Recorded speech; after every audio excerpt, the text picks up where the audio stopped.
Hindi ko alam kung malungkot ba to na balita or ewan ko ba. Malungkot siguro sa mga fans ko dyan. Fans nga. Fans pa nga no? De, basta yung mga nag-suporta sa akin. Malungkot siguro yun. Dahil guys, hindi na ako mag-reaction video. Like, tapusin ko na. Like, parang ganon. Pero mag-vlog pa din naman ako. Pero sa pag-reaction video ko, itong YouTube channel na to, ito na yung huling upload. Gagawa ko ng bagong channel.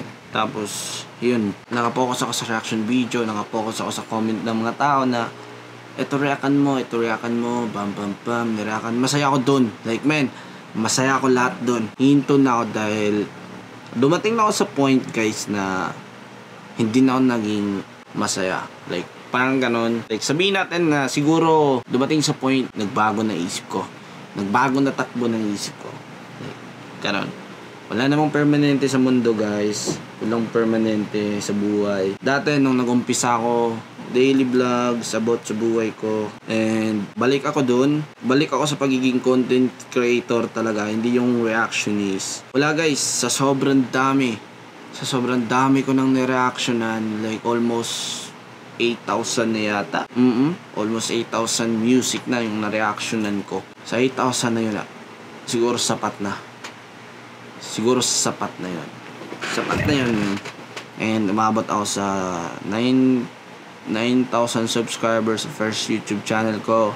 Sa second channel ko is 6,000. Malaki na yun para sa akin, guys. Dahil hobby ko lang to.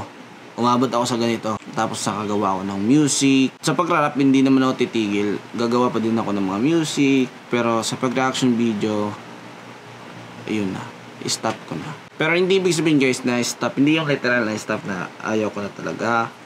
Siguro pag trip ko, mag-reaction video ako sa bagong channel ko. Kaya gagawa ko ng bagong channel, guys. Kasi ayoko naman na upload dito ng kung ano-anong content na hindi related sa reaction video. Hindi related sa hip-hop. Kasi itong channel na to, mostly nakasubscribe is fan ng hip-hop. Fan ng Pinoy hip-hop. Kaya, ayun. Bye-bye. And sana nag-enjoy kayo sa lahat ng reaction video ko. Mga haters, mga supporter dyan. Umabot na tayo sa point na like, tapos na. Ayun na, yes. Ayun. Tapos na ako doon. Pero yung pagiging vlogger ko hindi matatapos. Dahil yun sabi ko sa inyo, guys, diary ko to. Documentary ko to. May mga pending pa na reaction. Pero wala na, guys. Wala na ako sa gana talaga. Ayoko pilitin yung sarili ko.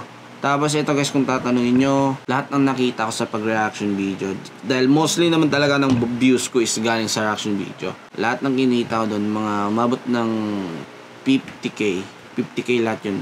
Sa loob ng 8,000 videos, sa loob ng 4 years, 20. 4 years, sa loob ng 4 years, 50k yung nakuha kong pera dun. Thank you sa inyo. Thank you sa suporta nyo. And yun, lahat ng yun, nabili ko ng speaker, nabili ko ng camera, stand. Itong laptop is hindi.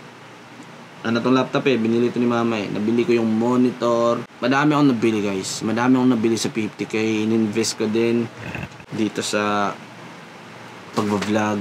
Ayun. Sorry. Kung may nagsubaybay sa akin, tas nabigo, parang ganon. Madami pa naman reactionist dyan, guys. Madami sila. Madami.